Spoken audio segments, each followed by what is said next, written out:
Always lean back a bit, क्योंकि इससे अब जो लाइन ऑफ पुल है वो आपका जो फाइबर है लैट्स के उसकी सीध में आता है। देखो आप जब भी लीन बैक करते हो, और जब ये असिस्टेड लेग है और आप जो लेग नीचे है उसे ट्रेन कर रहे हो, ठीक है, तो इन दिस केस मैं अपना राइट वाला लेग ट्रेन कर रहा हूँ। सो जितना मैं अपना टॉर्सो अपराइट करूँगा और नीचे जाऊँगा,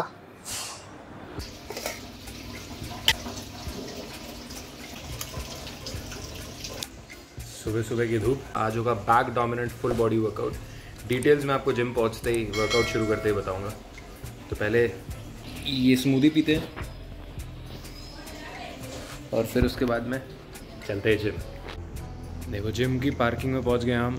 इतनी खाली पार्किंग मैंने बहुत कम देखी है सुबह सुबह। वैसे सुबह सुबह खाली होती है, बट क्योंकि अभी न्यू ईयर है और अब सब न्यू ईयर बनाने निकल चुके हैं बाहर, तो इसलिए काफ़ी खाली है। ओके यार, कैसे हो आप लोग? स्वागत है आप सभी का नए वीडियो में। आज हम करने वाले हैं पुल वर्कआउट। सो पुल वर्कआउट मतलब फुल बॉडी वर्कआउट होने वाला है, तो ऑफ कोर्स मैं पूरी बॉडी करने वाला हूँ और लेग का भी एक मूव है आज। और आज फाइनली जो मूव मैं इतने टाइम से नहीं कर रहा था, 1.5-2 महीने से, वो लेने वाला हूँ, जो है बल्गेरियन स्प्लिट स्क्वाट बारबल से। तो मैं नहीं ले रहा था, इसके पीछे कोई टेक्निकल रीज़न नहीं है, सिर्फ रीज़न यही है कि मुझे आलस आ रहा था, क्योंकि यार डंबल से करने में मज़ा नहीं आ रहा था इतना, और बारबल को सेटअप करना पड़ता है, आपको ये लगाना पड़ता है and then you do it. बहुत आलस वाला काम है। मैंने चलो आज शुरू कर ही देते हैं। तो आज सबसे पहला सेट है हमारा वार्म अप सेट, और आपको ज़्यादा वाइड दिख रहा होगा अगर स्क्रीन पे, तो मैं अल्ट्रा वाइड एंगल यूज़ कर रहा हूँ अपने फ़ोन का आज first time. Let's see result कैसे आता है।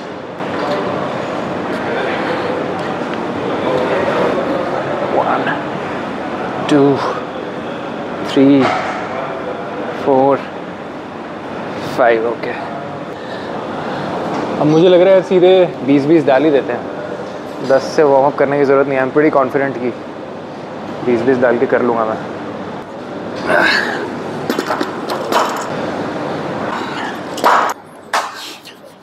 ओके, सो ये हमारा first set after a long time, Bulgarian split squat 60 kg पे। दो मेरा मैक्स ये नहीं है, मेरा मैक्स 70 kg है। 70 kg पे मैं आई गेस 6-7 रैप कर चुका हूँ, ईच साइड, ईच लेग। चलो इस पर ट्राई करते हैं कितना होता है। 9-10 तो होने चाहिए। ओके, उठाने में तो लाइट लग रहा है यार।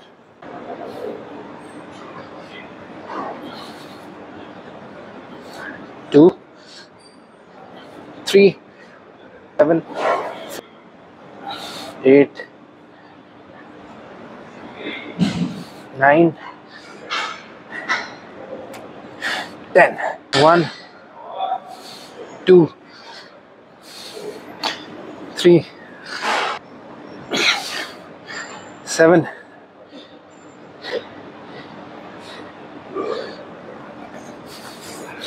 8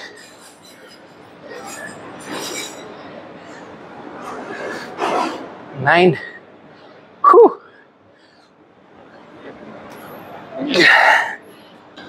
तो यार राइट साइड तो ठीक लग रही थी, लेकिन लेफ्ट साइड बहुत टफ लगा। बैलेंस में भी थोड़ा इशू आ रहा था, तो मैं बाकी के दोनों सेट में यही वेट रखूँगा। Okay, second set, angle change.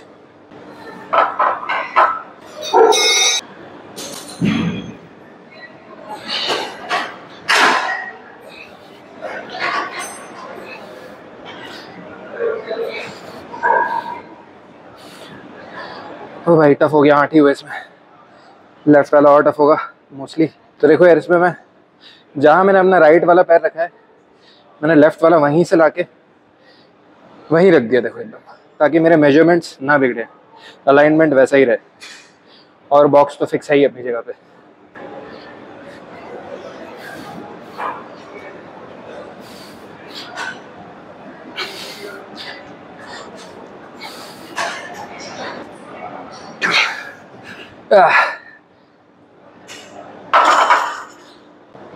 हाँ भाई, इसमें हालत ख़राब हो गई। अब देखो यार, बल्गेरियन स्प्लिट स्क्वाट की टिप भी दे देता हूँ मैं आपको, कि अपने क्वाड्स को और ग्लूट्स को बायस कैसे करना होता है इसमें। तो डजंट मैटर आप बारबेल से कर रहे हो या फिर डंबल से। तो ये असिस्टेड लेग है और आप जो लेग नीचे है उसे ट्रेन कर रहे हो, ठीक है। तो इन दिस केस मैं अपना राइट वाला लेग ट्रेन कर रहा हूँ। सो जितना मैं अपना टॉर्सो अपराइट करूँगा और नीचे जाऊँगा, तो देखो मेरे नी मेरे टोस से आगे जा रहे हैं। यहाँ मेरे क्वाड्स ज़्यादा बायस होंगे, क्वाड ट्रेन होंगे। और जैसे ही मैं अपने टॉर्सो को थोड़ा सा झुका दूंगा, देखिए, और नीचे जाऊंगा, तो अब मेरे नी मेरे टोस से बहुत ज़्यादा आगे नहीं जा रहे हैं। तो अब मेरे ग्लूट्स ज़्यादा बायस होंगे। तो चाहे आपने डंबल लिया हो बारबेल, दोनों में ही ये चीज़ें आप अप्लाई कर सकते हो और अपने क्वाड्स और अपने ग्लूट को बायस कर सकते हो। I hope it helps. Okay, तो हमारी back dominant full body workout day का सबसे पहला बैक की एक्सरसाइज। वार्म अप सेट नहीं ले रहा हूँ मैं इसमें, as I am already feeling pretty warmed up. तो मैं सीधे वर्किंग सेट पे हिट करने वाला हूँ। 3 सेट होंगे, हमारे रेप रेंज होगी 8 से 12। Let's start. तो जब भी आप लैट पुल डाउन करते हैं, कभी भी सीधे बैठ के लैट पुल डाउन मत करना। अगर आपको लैट्स पे अच्छे से लाना है तो always lean back a bit, क्योंकि इससे अब जो लाइन ऑफ पुल है वो आपका जो फाइबर है लैट्स के, उसकी सीध में आता है। देखो आप जब भी लीन बैक करते हो और जब भी आप सीधे होते हो तो आपके लैट्स के फाइबर इस तरफ जा रहे हैं और हाथ सीधा ऐसे जा रहे हैं। मिस अलाइनमेंट बहुत ज़्यादा है, तो हमेशा ऐसे रहना है आपको ताकि ये सीधा रहे। Lean back and pull.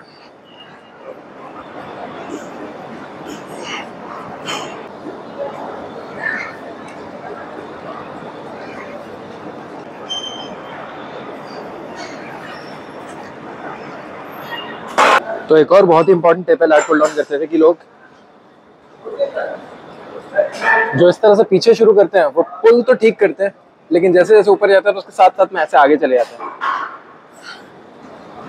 तो अगेन जब आप आगे जा रहे हो तो आपके लैट्स, आप सीधे हो गए तो आपके लैट के फाइबर मिस अलाइन हो जा रहे हैं आपके लाइन ऑफ पुल से। तो आपको पीछे रहना है, इस तरह से पुल करके ऐसे आगे नहीं आना है, पीछे ही रहना है। अगर आप पुल करते हैं, वेट हैवी है, थोड़ा सा अगर आप हिलते हैं तो ठीक है, लेकिन जो बहुत ज़्यादा है, जो लोग जानबूझ के आगे आते रहते हैं, ऐसा करने से बचें। तो यार एक पुश वर्कआउट भी है हमारे फुल डे में अपर बॉडी का, जो है शोल्डर प्रेस। और आज हैवी शोल्डर प्रेस है, दोनों तरफ 40-40 किलो है, 80 किलो। टारगेट रेप्स होंगे हमारे एनीवेयर बिटवीन 5 to 8, 5 to 7, जितने होंगे उतने। Let's see. 1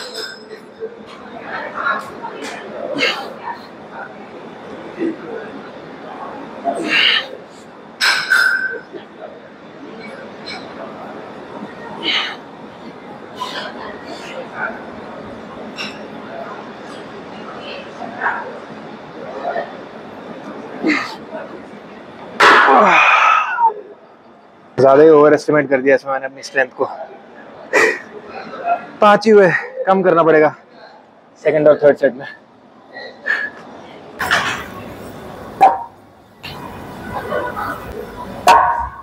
तो वेट कम कर दिया, टोटल है 60 किलो, 30-30 ईच साइड।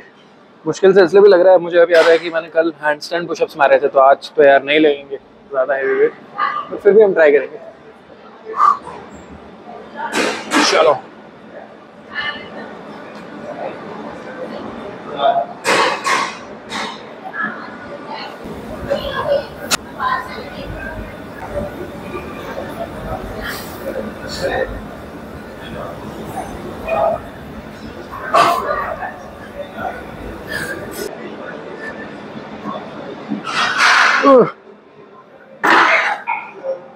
हाँ, 12 काउंट लगे आई गेस, बेटर।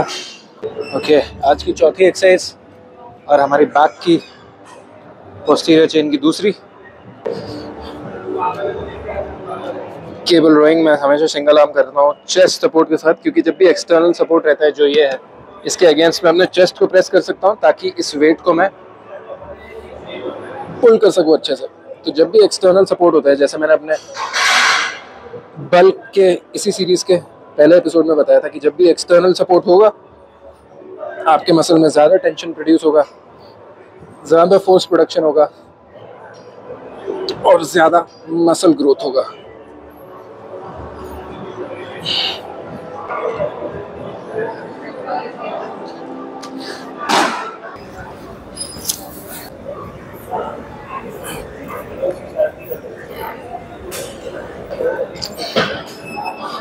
तो मैं कभी कभी इस तरह से टिल्ट होके भी बैठता हूँ ताकि मेरी बॉडी इस तरह से अभी कैमरे को फेस करे और मेरे हाथ को ज़्यादा स्ट्रेच होना पड़े सीधा नहीं, तो मेरे लैट्स में ज़्यादा स्ट्रेच आएगा।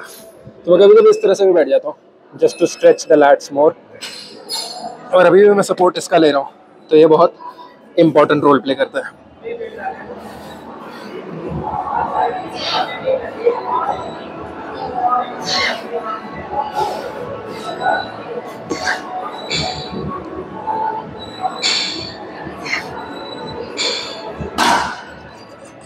तो ये अगली एक्सरसाइज है हमारे rear dead fly, again posterior chain की।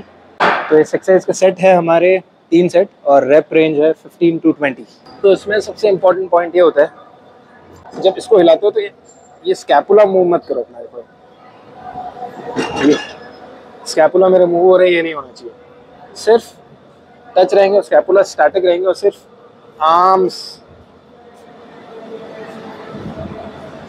आर्म्स मूव होने चाहिए मेरे। ये स्कैपुला पूरा मूव नहीं होगा, सिर्फ आर्म्स, ताकि मेरे रियर डेल्ट पे है। दिखाता हूँ, देखो। और ऐसा बहुत पीछे लाने की जरूरत नहीं है, जहाँ तक आपके रियर डेल्ट आते हैं बस यहीं तक आते हैं मेरे, उसके बाद स्कैपुला मेरा मूव होने लग जाता है। तो बस यहीं तक रखो, ये बस। स्कैपुला आपके शोल्डर ब्लेड एकदम स्टेबल, सिर्फ आर्म्स हिलेंगे।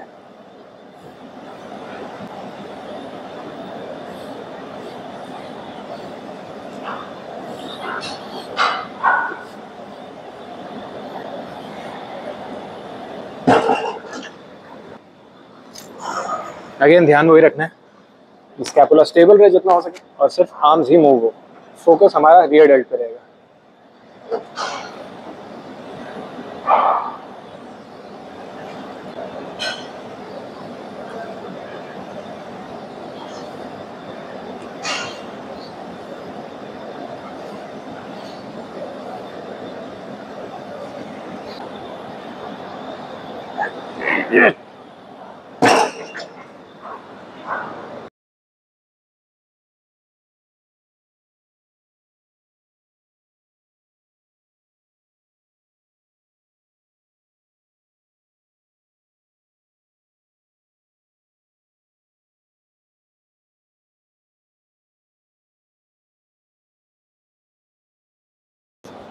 ओके, तो हमारी लास्ट 2 एक्सरसाइज बची। अब सबसे पहली है बाइसेप। ट्राइसेप में शायद नहीं करूँगा क्योंकि ट्राइसेप मेरे काफ़ी सोर है।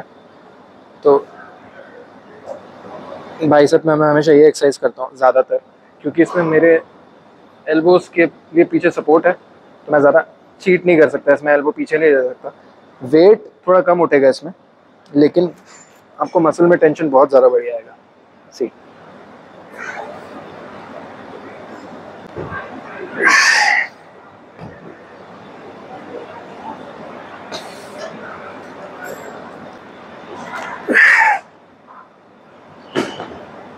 रेप रेंज इसमें भी हमारा रहेगा 15 एंड अबव, अराउंड 15, और सेट रहेंगे 3। तो देखो, इस वेरिएशन को करने का सबसे बड़ा फ़ायदा यही है कि आपके अपर आर्म्स एक पैड के अगेंस्ट है और आप अपने अपर आर्म्स को हिला के चीट नहीं कर सकते। तो चाहे जो भी हो जाए, आप भले ही फेलियर तक भी आएँ या फिर आपका रेंज ऑफ मोशन कम ही क्यों ना हो जाए, आपको अपने एल्बोज़ को, अपने अपर आर्म्स को पैड में घुसा के रखना है, वहाँ से उठने नहीं चाहिए और आपको चीट नहीं करना है। तभी इस एक्सरसाइज को करने के पूरे बेनिफिट्स आपको मिलेंगे। तो वर्कआउट के बाद थोड़ी सी पोजिंग, रियर डेल्ट्स मेरे बेटर हो गए हैं, शोल्डर में सबसे ज़्यादा डेवलपमेंट देखने को मिला है मुझे, और वेट मेरा बढ़ रहा है, मतलब बल्किंग हो रही है, लेकिन लीननेस मेंटेन्ड है। अगेन बहुत ही अच्छी बात है वो। सी सेराटस एंटीरियर, एब्स कंडीशनिंग बढ़िया है, आर्म्स भी ठीक ठाक ग्रो कर रहे हैं। चेस्ट अभी भी मेरा थोड़ा वीक पॉइंट है जिस पे मुझे काम करना है। Back is again going really well, thickness wise and width wise both. So yeah, I am happy with the physique. Okay, तो यार अब हम घर आ गए हैं, we are all freshen up, और सबसे पहली मील वर्कआउट के बाद हम खा रहे हैं। तो ये है पपीता, पपाया, और ये है क्रिएटिन प्लस प्रोटीन।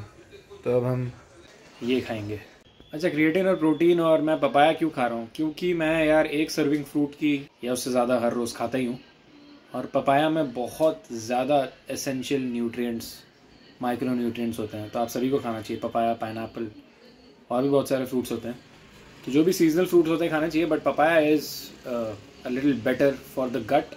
जो इसकी न्यूट्रिशन प्रोफाइल है वो बहुत ज़्यादा अच्छी है। तो मैंने सोचा पहले पपाया खा लेता हूँ और प्रोटीन पी लेता हूँ, क्योंकि वर्कआउट ख़त्म किया। उसके थोड़ी देर बाद मैं लंच कर लूँगा, तो लंच में तो वही होगा, दाल चावल और समथिंग मेड आउट ऑफ दाल चावल। तो भाई मेन लंच आ चुका है। दाल चावल क्या बना दिखाता हूँ आपको।